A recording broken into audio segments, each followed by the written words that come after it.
Straight away, we can see that these two ideals are pretty much on opposite sides of the spectrum. One side is all about being cultured, well-versed in the classics, and educated through books, poetry, and the likes. And the other is related to martial valor and military achievements. And so we can see already the existence of a masculine ideal that we don't really see in the West, the existence of Wen, of being a scholar. Moreover, what's interesting to note here is that in terms of Chinese masculinity, possessing Wen and being that scholar is no less manly than if you were a soldier. And in addition to that, honestly, a lot of the times Wen was seen as better than Wu. A large part of why Wen became so respected and viewed as a masculine ideal can be traced back to Confucius. In the Analects, Confucius actually acknowledges both Wen and Wu existing in men, although he did consider Wen to be superior, which is no surprise because he's like the god of Wen. Another reason why Wen plays such a big role in Chinese masculinity is due to the civil service exams in Imperial China. If you weren't born into a good family and you weren't like a nepotism baby, then doing well on this exam was one of the only ways to honor move up the social ladder. In fact, if you have heard of the Gaokao, it's infamous for being one of the most stressful exams in the world, and that's very similar to this whole meritocracy argument, which was founded in Imperial China back when the civil service examination started. The civil service exams, in which you were tested on Confucius' writings, literally laid the groundwork for how modern China is run today. So we now know Confucius prioritized Wen and thought of this as the superior masculine ideal.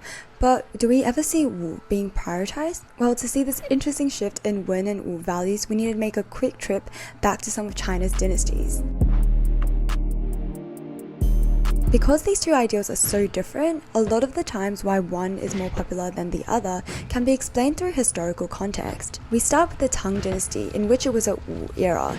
Bodily strength and athleticism was admired, and the ideal male lover during this time was a middle-aged man who kept thick beards. Fast forward to the Ming dynasty and we begin to see a shift. Athleticism was still admired, but one of the biggest differences was that we went from that middle-aged man who kept thick beards from the Tang dynasty into a more youthful lover, one who didn't keep facial hair. Then afterwards came the Qing dynasty and the Manchu occupation. This was when martial arts was essentially monopolized by the conquerors. As a result, civilians and especially the literary class thought of martial arts or Wu as distasteful and vulgar. Because of this, we begin to see a shift into Wen, and so the ideal male lover at this time morphs into a delicate youth. Someone with a pale face, narrow shoulders, surrounded himself by books, and he would sigh at the slightest disappointment. So we could see Wen and Wu manifest in different historical eras, but we can actually see people embodying these traits too, like how Confucius was the embodiment of Wen. Some famous figures include Zhuge Liang and Guan Yu from Romance of the Three Kingdoms. Zhuge Liang was a bright military strategist who represented Wen, and Guan Yu was a famed general who represented Wu. In Water Margin, one of China's 4 literary greats, we have Wu Song representing Wu.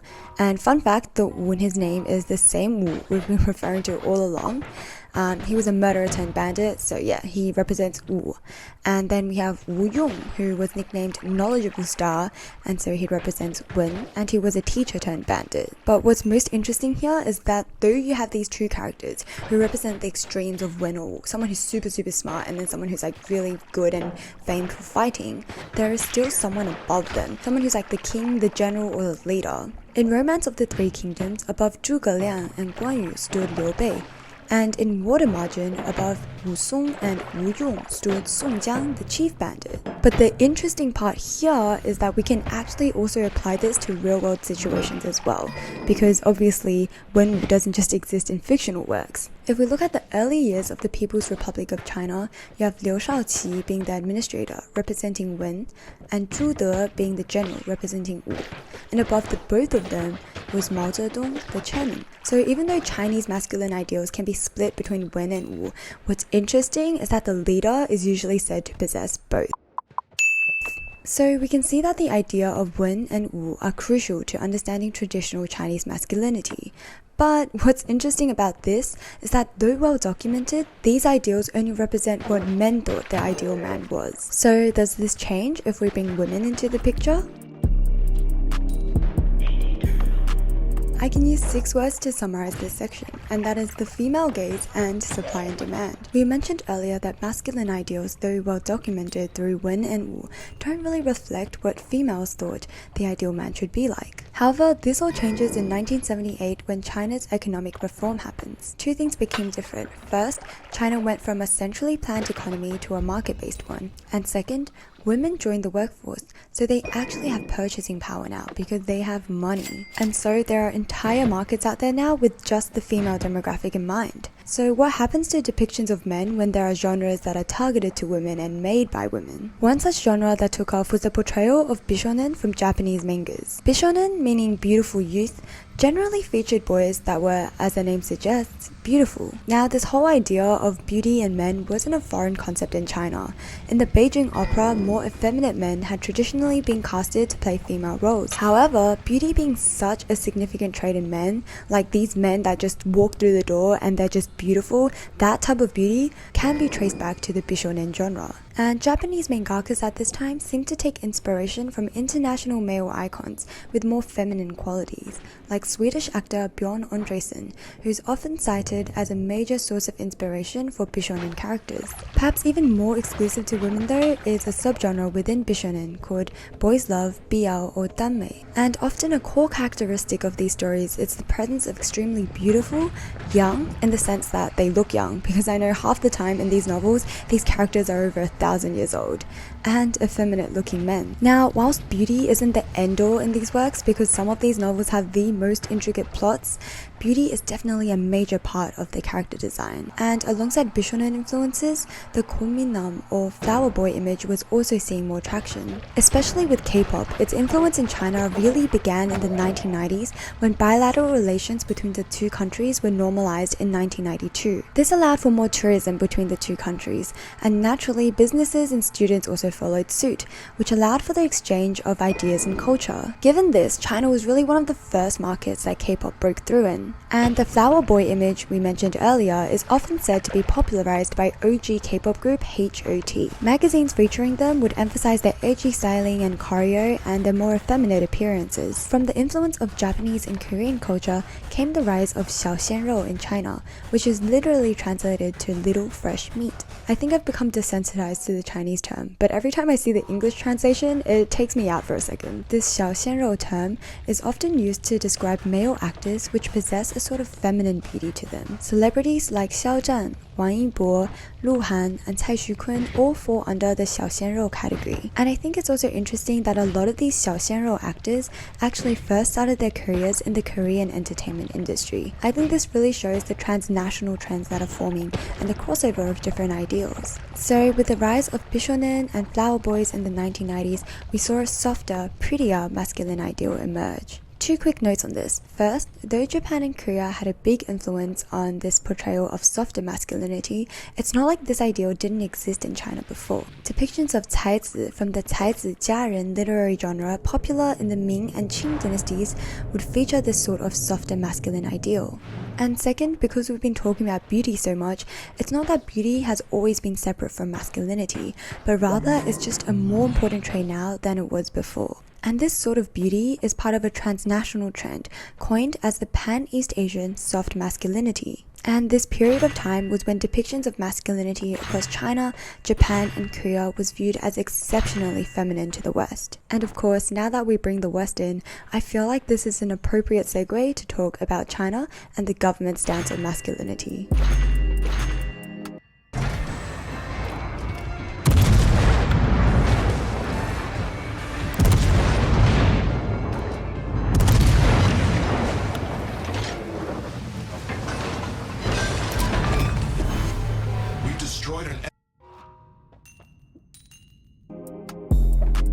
The CBC made a move to denounce and even ban effeminate male actors from TV, as issued by the National Radio and Television Administration in September last year. They write a whole statement about this, but essentially in the statement, they refer to more effeminate men as 娘炮, which is a rather derogatory or insulting term, similar in meaning to the word sissy. Because we talked about pop culture just then, we're going to view this in relation to pop culture first, and then look at this decision more holistically. From a pop culture perspective, this more effeminate male male image is tied to a lot of things, but especially the danmei or BL industry. And it's exactly as we mentioned earlier, it's because of this portrayal of beautiful men. So when any of these works get put on the big screen, the actors that are casted are usually more effeminate as well to fit in with the beauty standards. And the government's issue with this is really succinctly summarized by this one quote from Lian Ling, who says, "Women's obsession with danmei is treacherous to both the state and the patriarchy, as it touches upon all possible taboos in current China: pornography, the objectification of men, infertility, and homosexuality." But the image of more effeminate men obviously has wider ties than just danmei, as we mentioned earlier. And here's where it gets juicy, or messy depending on what kind of person you are, because a lot of the opinions related to this issue are spoken with a nationalistic view. A comment that was widely circulated regarding this was 少年娘则中国娘, which translates to young men being feminine today will lead to a more effeminate China tomorrow. The origin of this comment came from when France won the FIFA World Cup, and the post was showing Mbappe compared to the TF Boys, which is a popular Chinese boy band. The point that the post was making was that the men in this picture were both 19 years old, but somehow there was such a big difference because Mbappe, being a real man, led France to victory, whilst in China you have youths like the TF Boys, and that just leads to an effeminate China or a weak China. You know, something tells me that the original commenter was just salty that China hasn't made a single World Cup since 2002, but yeah, sure, blame it on effeminate men. What's most interesting about these nationalist remarks though is how paradoxical these sentiments are. You're fueled by nationalism, you're making a post on wanting to make China great again, but there's a clear sense of self-orientalism because in the same post, you're making Western masculine ideals as the norm, and you're pitting Chinese masculinity or yourself against it and posing it as inferior. So that's just one side of the coin, with the government straight up denouncing effeminate depictions of men. However, on the other side, as you might have already picked up on, has a lot to do with nationalism. In fact, the government has put in so much effort to make sure that being a real man includes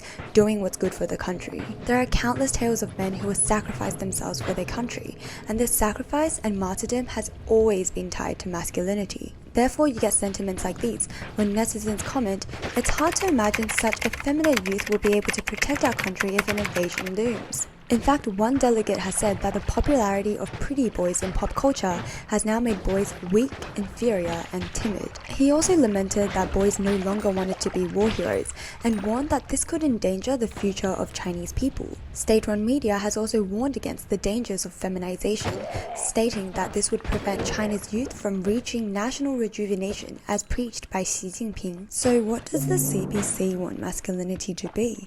Well, the Ministry of Education stated that men should be muscular, reliable, and career-oriented providers. They also said that the masculine spirit requires physical and mental fitness as well as strong willpower. Xi Jinping has also commented that a nation is strong if its youth are strong, thereby reinforcing masculinity with toughness and strength, as well as condemning effeminate representations. And the clear disconnect between what the government wants masculinity to be and what society demands for it to be reveals a deep-seated anxiety over what a more effeminate younger generation will mean for China's future. So we've basically unpacked masculinity through the form of looking at traditional masculinity in the past, and then we took a look at modern masculinity in terms of how that's evolved currently, and now because of the government's intervention and direction, that kind of points towards an idea of what future masculinity will be like in China. And that was a lot. Now, because I love hearing about all of your thoughts, I posted a TikTok ahead of time talking about the depictions of East Asian and Western masculinity, and I'll be bouncing off some of the comments that you guys left there. To kick us off, we have a comment from Pepe, who says, "It's really not quite as bad as people think it is though.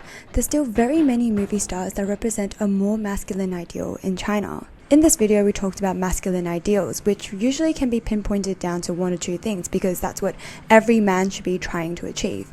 But in terms of how masculinity is really depicted and represented, that can take the form of so many different ways. For Chinese actors, this is no different. It's not like every Chinese actor is going to be 小鲜肉 and embody that softer masculine image. There's definitely male actors that showcase a different side of masculinity, perhaps one that's more rugged or one that's more macho. If we go to watch a war film, the male lead is 100% going to look very different from the male lead in a rom-com. And in relation to 小鲜肉 and masculinity, celebrities that we mentioned before like Cai Xukun have recently posted a picture of himself growing out a beard. So clearly the government's mandate is pushing masculinity towards a certain direction. And it's not just Taishu-kun, other celebrities like Tao, who was in EXO, have posted pictures of himself working out at the gym and showing off his muscles. In addition, I really wanted to include this comment because I think whenever we're doing like deep dives or looking at a specific idea or a specific topic, it's easy to be really tunnel visioned on that particular thing. So I think Pepper's comment really shows that whilst feminine portrayals of masculinity is a big thing in China, it's definitely not the be-all end-all at all. So I thought that was a really good comment to keep in mind and also a great kickstarter to this conversation. Next, we have a comment from Yin who says, "True, but I also think that feminine type men are becoming more popular in the West, like Timothy Chalamet. I think women in general feel more safe than being with this macho type of guy that could kill you with one strangle. I mean, if we look at all the assaults done to women, we want a more kinder, softer looking guy." And there's a lot to unpack there, but it's a great comment. First of all, we're seeing more diversity in terms of how masculinity is expressed in the West as well. Yin is spot on by saying that there are more feminine depictions of masculinity come through. And some great examples are celebrities like Zayn, Harry Styles, and Timothy Chalamet, who kind of embody a softer masculine appeal. It's great to see more representation, and I think that the female gaze still plays a very big role in creating these new forms of masculinity. Yin's second comment on macho men is also something interesting to consider. Recently, I've been reading the picture of Dorian Gray, and I actually have it here with me on my desk. And because I was making this video, I actually came across a sentence and I just thought, wait, that's kind of relevant to this whole discussion. And to give you some context in the quote, it's basically this girl getting married and her brother is like, you know, if the guy that you're getting married ever hurts you, I'm gonna hurt him back. And obviously this sentiment isn't anything new, but what I found interesting is that the same dominance and violence that the brother is promising is also the cause of his concern. So what does that say about this ideal of masculinity? And in fact, what do we think about macho men? Is it more appealing now compared to before, or has it actually become less appealing? Let me know what your thoughts are on this macho type of masculinity. And finally, there's one more comment which I think sums up this video really nicely. It's by user 60137307435152, and they say, "This is what is meant by gender is a social construct. Each of them are men, but each culture defines what a man should be / how they should look." And I think that is just such a good summary, because masculinity is a social and societal construct. What it meant in the past may not be how it's represented today, but looking at the past gives us that historical context into understanding how things might have evolved to be how they became today. And similarly, how masculinity is like now might not be how it's like in the future. That's just something we'll have to wait and see. The other point that I wanted to conclude on and emphasize is I feel like the Western ideal of masculinity has just been so dominant, to the point where a lot of the times we just default to viewing Western masculinity as synonymous to, I guess, universal masculinity ideals. And because Western masculinity is so dominant, not only do we compare differing depictions of masculinity to the Western one, using it as a norm, but we often try and understand and judge other cultures and their depictions of masculinity because it doesn't fit in with the one that we're used to. So hopefully in this video I was able to show you what Chinese masculinity is like, and viewing it specifically through a Chinese lens instead of understanding it from a Western viewpoint. I hope you find this video informative, and yeah, please do let me know any thoughts you have on this topic. I would love to read it. And finally, I want to say a big thank you to everyone that has commented and watched my video so far. I am floored by the amount of support that I've received, so thank you so much once again. In the next video, I'll be looking at East Asian beauty standards and particularly on the use of filters. We all know apps like Snow and Meitool are loved by so many users, specifically in East Asia, and with it comes a lot of consequences. So yeah, we'll be looking into that in the next video, and if you're interested, make sure to subscribe so you don't miss out on it. Thank you guys so much again for watching all the way until the end, and I will see you in the next one. Bye! Yeah. I'm not gonna lie, I was watching one of your music videos one time. I was like, he's too big to be there. I told you, bro, it's just not a good look. I look like a bodybuilder trying to like sing a song. What the fuck is that, bro? Imagine if Bradley Martin dropped like a song. It's funny that people know you have to have a certain look to become a pop star, but they typically don't know why and what purpose this look serves. Now, this is something I've discussed on this channel before, but for the sake of new viewers, I'll go over it once again. To see how media figures use